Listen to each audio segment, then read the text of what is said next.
혁명의 좌절, 독일과 중구라파의 여러 나라들. 1933년 6월 13일. 19세기의 영국은 여러 번 소자산가와 노동자에 의한 혁명의 고비에 이르렀었다.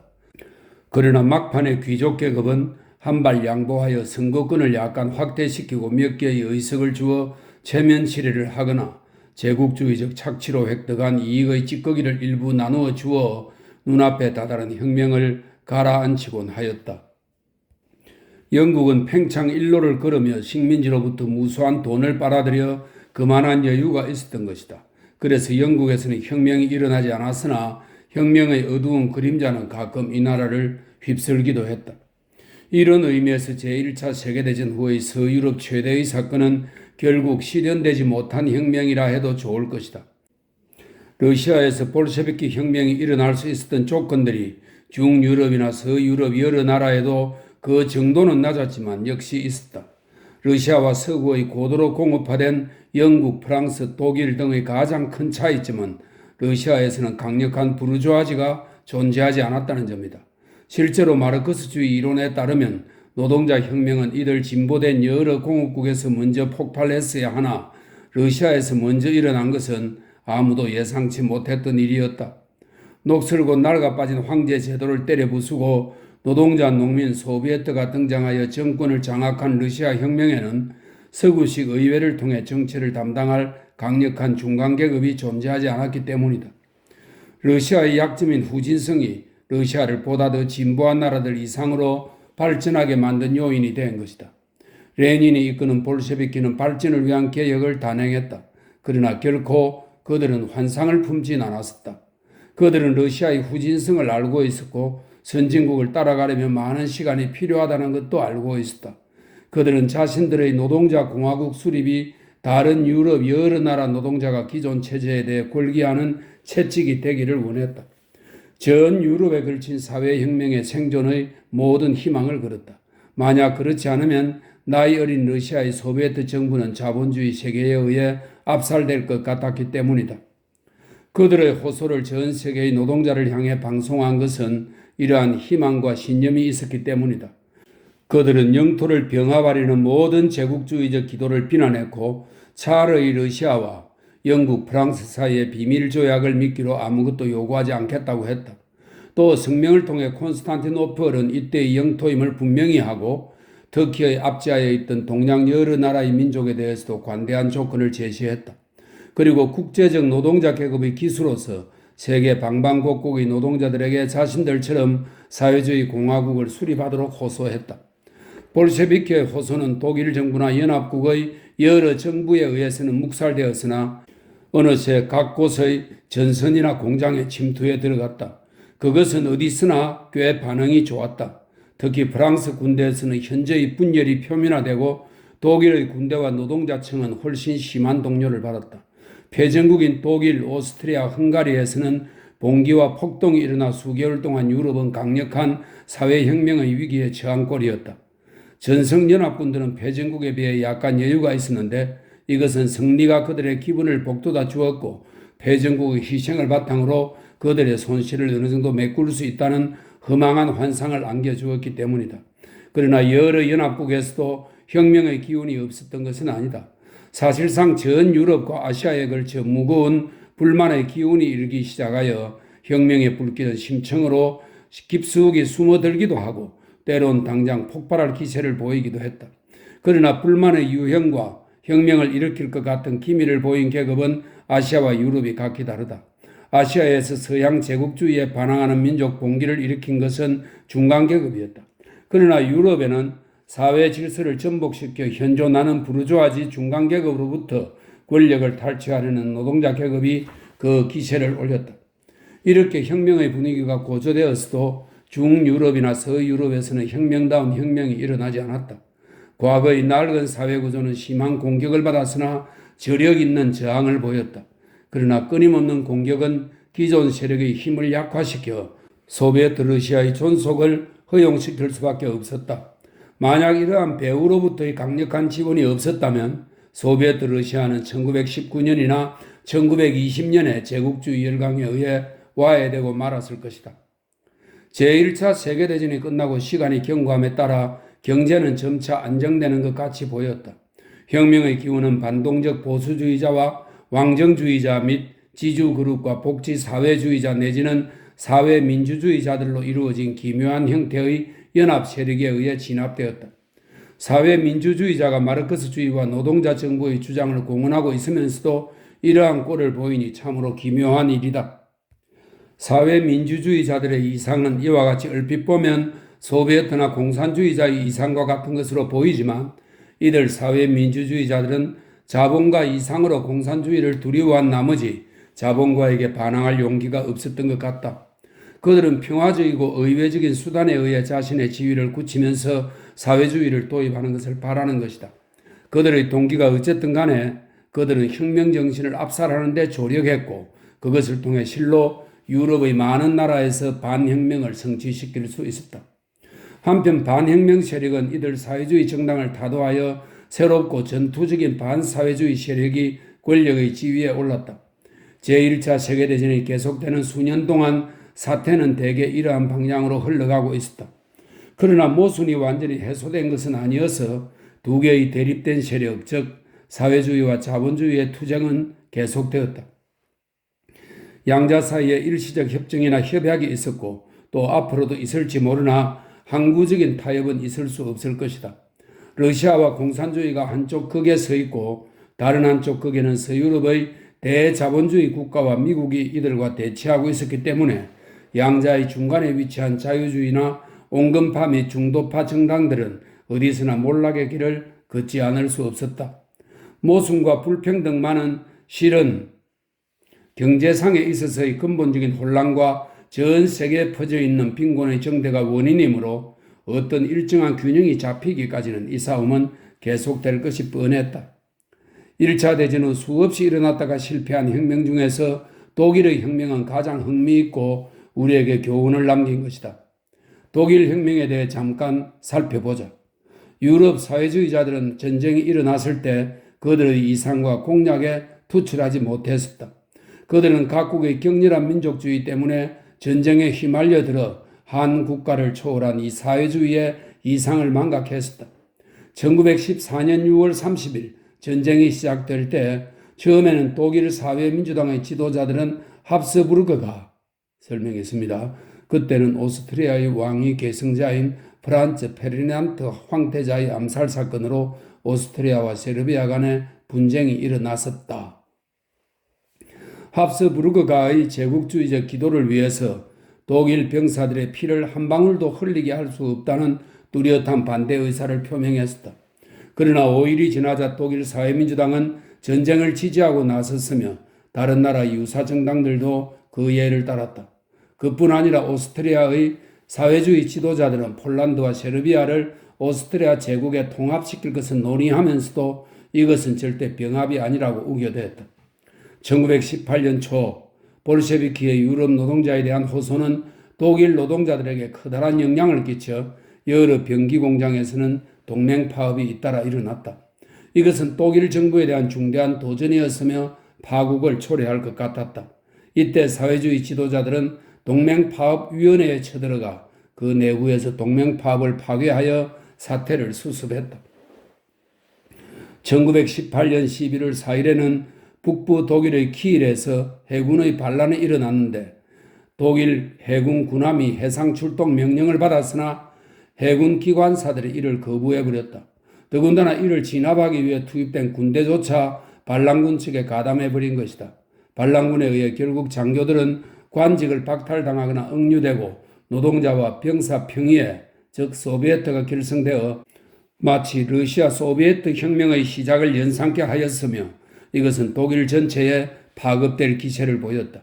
그런데 갑자기 사회민주당 지도자가 나타나 해군과 노동자들의 관심을 다른 데로 돌려버리자 해병들은 무기를 갖고 키일을 떠나 방방곡곡으로 흩어져서 반란의 씨를 뿌리고 다녔다. 이렇게 해서 혁명운동은 확대되고 바이에른에서는 공화국이 선포되었다. 황제는 아직도 왕좌를 지키고 있었으며 베를린에서는 11월 9일에 총파업이 시작되었다. 모든 작업은 중지되고 베를린시의 수비대까지도 혁명 측에 가담했으므로 폭력 사태는 거의 일어나지 않았다. 낡은 질서는 차례차례 무너져 내렸으나 문제는 무엇으로 구질서에 대처하느냐였다. 공산당 지도자들이 소비에트 내지는 공화국의 수립을 검토하고 있을 때 사회민주주의의 한 지도자 샤이레만이 그들보다 선수를 쳐 공화국을 선포해버렸다. 독일 공화국은 이렇게 수립되었으나 그것은 외형만 공화국이지 실제는 과거와 하나도 달라진 것이 없었다. 정권을 쥐고 흔들던 사회민주주의자들은 모든 것을 종전 그대로 방치하고 있었다. 이들 중 몇 명은 중요 관직에 올라 강요직 등을 차지했다. 군, 관, 사법 할 것 없이 모든 것이 과거 황제시대 그대로 행정체제가 답습되었다. 어떤 책의 표제처럼 황제는 떠나고 장군들은 남았다. 이런 상태로는 혁명이 일어나지도 않을 뿐더러 결코 그 기반이 굳어지지도 않는다. 진정한 혁명은 정치적, 경제적, 사회적 기구를 변혁시키는 것이라야 한다. 권력을 적의 손에 남겨둔 채 혁명이 이루어지리라고 기대하는 것은 너무도 어리석은 것이다. 그런데도 독일 사회 민주주의자들은 혁명을 연극으로 보여줌으로써 반대 세력이 혁명을 타도할 준비와 활동을 하도록 충분한 기회를 주었다. 결국 재래의 군국주의자들이 여전히 독일을 지배하게 해버린 것이다. 신사회민주당 정부는 키일의 해병들이 전국을 누비며 혁명사상을 퍼뜨리고 다니는 것을 막기 위해 베를린에서 활약하던 이들 해병에 대해 탄압을 시작하여 1919년 1월 초에는 폭력적인 충돌이 일어났다. 그러자 독일 공산주의자들은 소비에트 정부를 수립하기 위해 시민 대중에게 호소하며 지지를 촉구했다. 그들은 상당히 인민의 지지를 얻어 정부 관청 건물을 점거하였다. 1월 중의 1주간, 즉 베를린의 붉은 주간이라 불리는 이 주간은 그들이 이 도시를 장악한 것처럼 보였다. 그러나 대중으로부터의 반응은 충분치 못해 인민의 대다수는 주저하며 어쩔 줄 몰랐다. 베를린의 정규군도 역시 주저하며 중립을 지켰고 이 정규군의 도움으로 진압하려던 사회민주당은 기대가 허물어지자 의용군을 모집해 공산주의자의 봉기를 진압했다. 전투는 잔인하게 거지없었고 전투가 끝난 며칠 후 두 사람의 공산주의 지도자인 칼 리프크네이트와 로자 룩셈부르크가 잡혀 잔인한 방법으로 학살되었다. 이 학살 사건 책임자의 석방은 공산주의자와 사회민주주의자 사이에 심각한 정오감을 빚게 했다. 칼 리프크네이트는 19세기의 저명한 사회주의 투사인 빌헬름 리프크네이트의 아들이었고 로자 룩셈부르크도 오랜 투사로서 레닌과 친교가 있었다. 그런데 이 두 사람을 함께 죽음으로 몰고 간 공산주의자의 봉기를 이들은 반대했었다. 공산주의자들은 이미 사회민주공화국에 압도되어 있었고 그로부터 얼마 안 되어 바이마르에서 공화국 헌법이 기초되었다. 그래서 이 헌법을 바이마르 헌법이라 부른다. 그러나 3개월도 채 지나기 전에 새로운 정세 변화가 생겨 공화국을 위협했다. 그것은 카프 푸치로 알려진 반란으로 예전의 장군 페그리들이 일으켰는데 카프는 지도자의 이름이고 푸치는 이런 식의 봉기를 뜻하는 독일어이다. 이때 독일 사회민주당 정부는 베를린을 포기하고 도망쳤지만 베를린의 노동자들은 총파업을 단행하여 일체의 작업을 거부하고 이 대도시의 기능을 마비시켜 푸치의 숨통을 막았다. 결국 카프와 그의 일당들은 노동자의 위력에 맥을 못 추고 베를린에서 도망쳤으며 사회민주당 지도자들은 베를린으로 돌아왔다. 공산주의자에 대한 보복과는 딴판으로 정부는 카프 반란군에 대해서는 매우 관대하게 처리했다.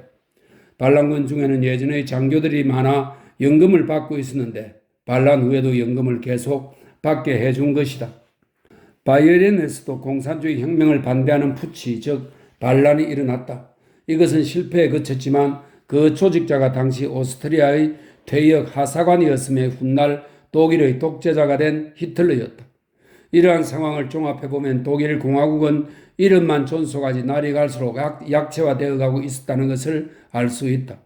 사회민주주의자와 공산주의자 사이의 분열은 쌍방의 세력을 동시에 약화시켰고 공공연히 공화국을 비난하는 반동파는 날이 갈수록 조직적이고 공격적으로 되어갔다.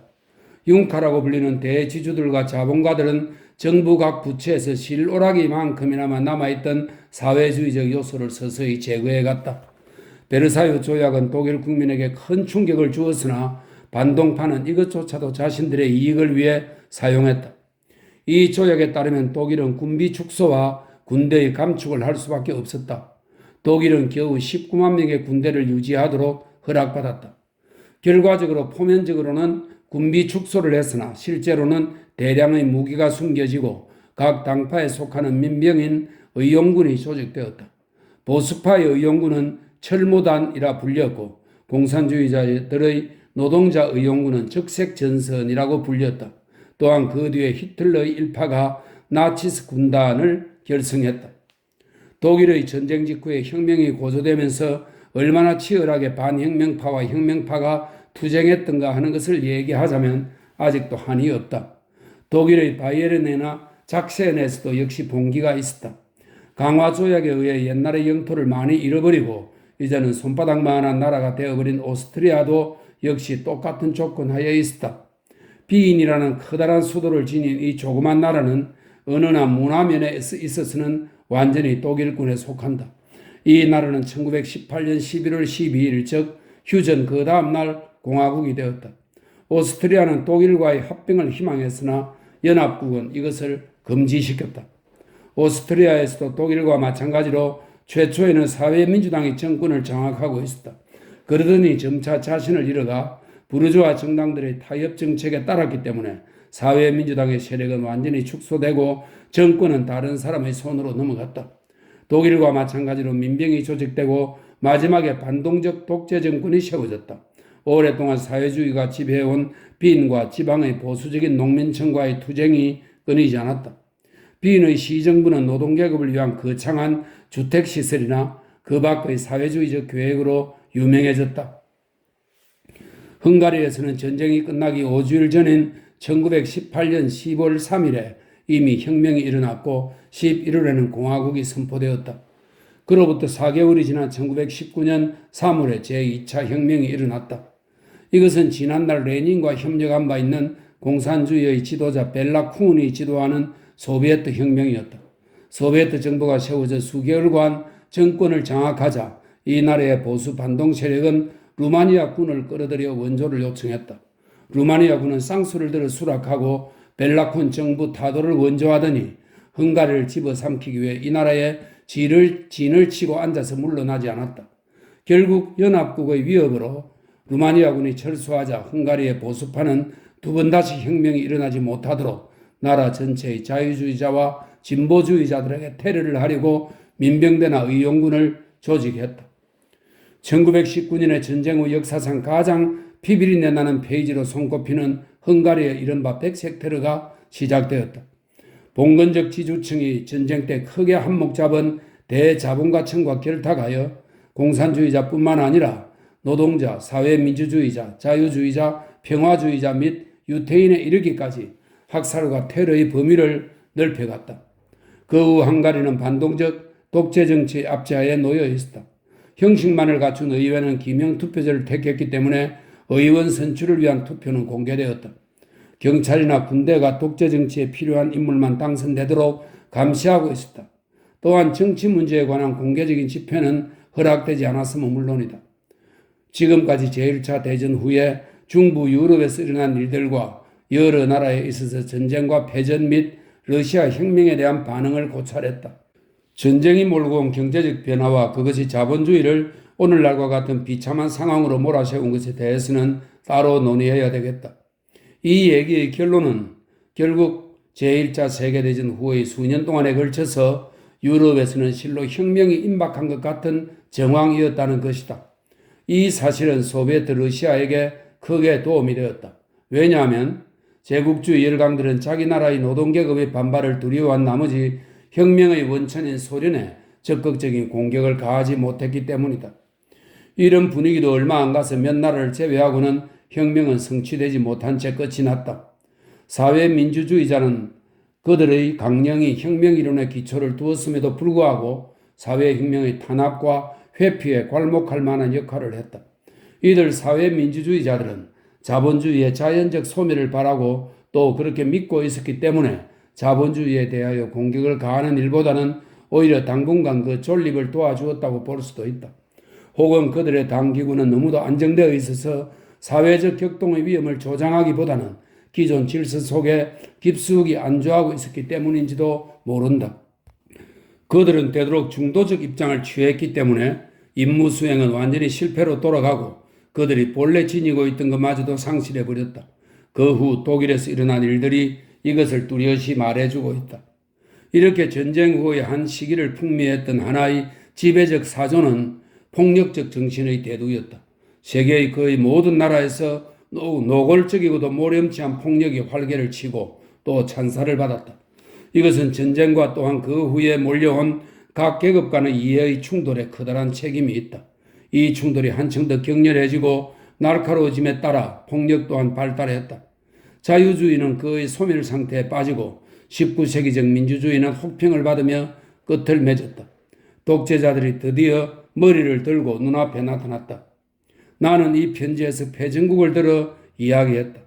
영국이나 프랑스는 중부 유럽에서와 같은 봉기나 격동을 면했다고는 하지만 여러 전성국 측에서도 역시 마찬가지의 붕괴가 있었다. 이탈리아에서는 커다란 변동이 일어나자 지극히 비정상적인 결과가 나타나고 말았다.